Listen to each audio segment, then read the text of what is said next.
Hi, this is David White coming to you again from Austin, Texas with the 14th in the series that we're calling A Perfect Life. It's about the utterances of and the actions of Jesus Christ, primarily out of chapters 4, 5, 6, and 7 of Matthew. Uh, Tonight our scripture is Matthew 5, 6. Blessed are those who hunger and thirst for righteousness, for they shall be satisfied. Oh boy, right off the bat, we've got a couple of words to deal with here. First of all, thirst, and we might as well go ahead and say hunger also, because the two Greek words that are translated hunger and thirst were words that connoted the hungriest or the thirstiest that a person could be. That the person who is about to expire without either food or drink. So we need to deal with the degree of those words right off the bat. And then the word righteousness. Over in Proverbs, find where it says, as a man thinketh in his heart, so is he. Well, certainly the righteous person would come from a clean heart. Now, what do we know about a clean heart? A couple of things. First of all, there would be no hatred in it, because any hatred has already been forgiven for wrongs done him in the past, present, or future. He just has no hatred because of forgiveness. And then there'd be no fear. He knows that if the world blows up today, when the dust settles, God will be in business somewhere, and he'll be with him. He certainly has no fear of human beings or other human beings, because agape. He wants the best for others. Consequently, he's no threat to anybody else. And there's no fear of other people. In his great little book, Guide to Psychiatry, Dr. Charles L. Allen tells the story of Buddha standing on the side of a river and being approached by a young man who said, "Teacher, show me the path of life." So Buddha didn't say anything. He just took the young man by the hand and led him way out into the river, and turned on him and threw his head under the water and held him there for a long time. And the young man finally wrestled himself free and came up spitting and sputtering.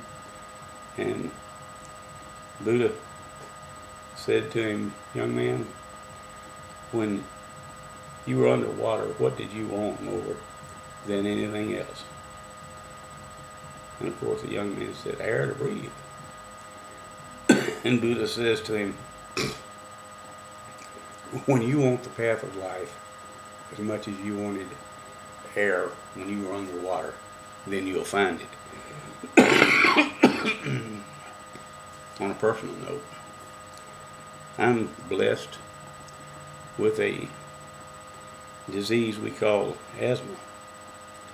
And about once every 2 weeks, have a pretty decent, what we call an attack of asthma. And what happens is that it's just very difficult to draw air. And I get into this thing of trying to breathe and gulping for air and wanting air. And then it's over, and one more time I'm reminded of how grounded I still am in this old life. Because if I have any honesty in me at all, I have to admit that I have never wanted righteousness anything near close to how much I want air when I'm having an asthma attack. This thing of righteousness, when I think of righteousness, I think of a line from that great old hymn, The Old Rugged Cross. The line says, "Till my trophies at last I lay down," or "When the ego is finally gone," is what that says to me today. There's a verse out of a letter written by another old egomaniacal guy a couple of thousand years ago, when he was writing to a church that he had sponsored.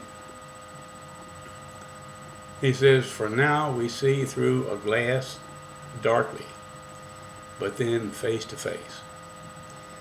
Now I know in part, but then shall I know, even as also I am known." And it seems to me that it's not taking it too far out of context to apply that here with regard to righteousness.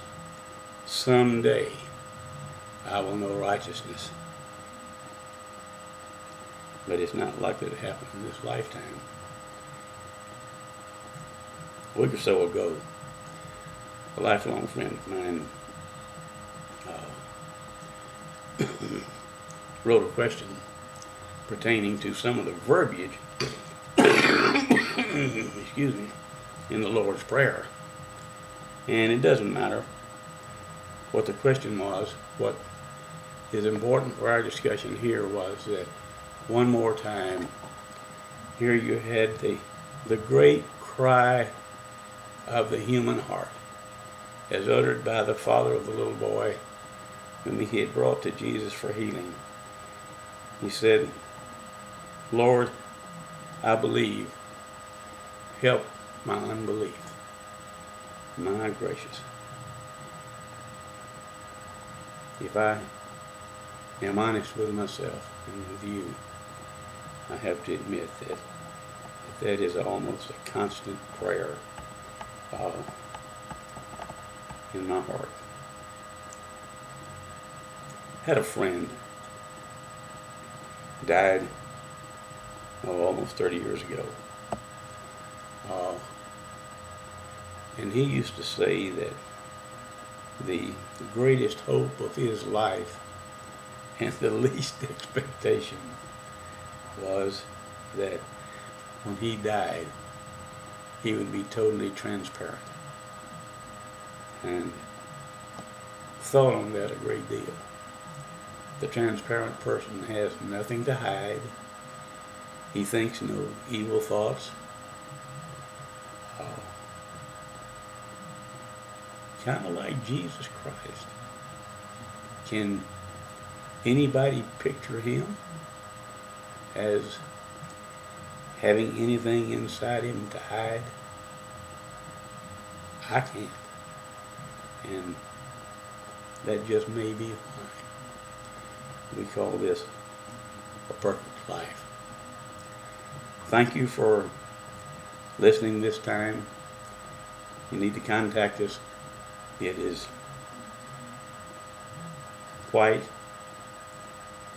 1091 at gmail.com. We'd love to hear from you. Good night.